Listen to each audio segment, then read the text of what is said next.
Hello foodies, welcome to kiddos kitchen.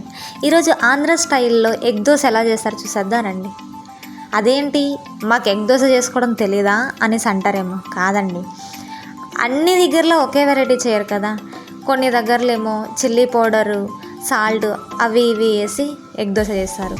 కానీ ఆంధ్రలో మాత్రం స్పెషల్గా కారం, టమాటా కారం వేసి ఎగ్ దోశ చేస్తారండి. తింటే మళ్ళీ మళ్ళీ తినాలి అనిపించే విధంగా ఉంటుందండి. ఖచ్చితంగా ఈ టమాటా ఉల్లికారాన్ని ఎలా చేస్తారనేది నేను మీకు రెడీ చేసి వీడియో తీసి నేను అప్లోడ్ చేస్తాను. మీరు ఒకసారి చూసుకోండి.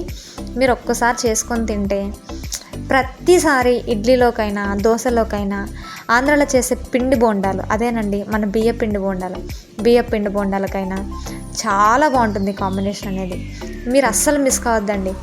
కానీ ఇంకొకటి ఏంటంటే, ఈ ఎగ్ దోశలో ఖచ్చితంగా మనం దాన్ని వెనక పక్కకు తిరగేసి ఫ్రై చేయాలండి.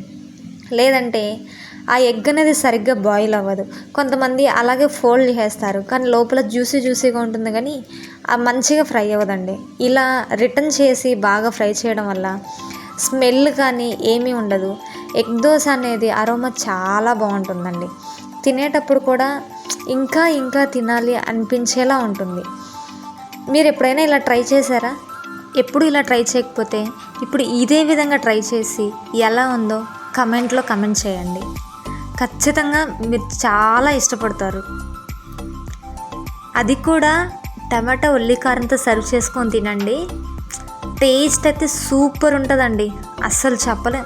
2-3 దోశలు తిన్నా కానీ సరే ఇంకా తినాలి అనిపించేలా ఉంటుంది. మీకు ఈ వీడియో నచ్చినట్లయితే please like, share, comment and subscribe kiddos kitchen channel.